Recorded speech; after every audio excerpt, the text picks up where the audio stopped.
Boss, ito mo sa lumalaban ng patas para sa pamilya. Kaya nga alam mo, saan ako bumabangon eh. Hindi, okay lang Para sa pamilya ko pala. Boss, may kuwento lang ako saglit, boss, ha? Alam mo, nung bata pa ako, maliit pa ako, alam mo, gusto ko na kaagad tumanda. Oh.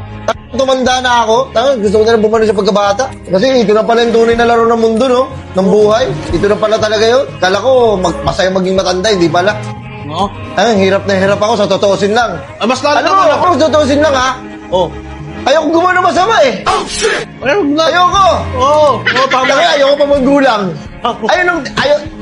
Ayun yung tinuro sa akin magulang ko. Huwag kang maging magulang kahit ano mangyari. Hirap lang. Hirap. Oh, sorry. Nahihirapan lang ako. Hindi, gusto ko lang maparana sa anak ko yung hindi ko naranasan noon. Ah. Ako, ito, hanggat maaari, ayoko ipagawa sa kanya to, kaya susumikap lang. Kung sumikap. Iba pala pag naging ama, no? Oo. Oo. Oh.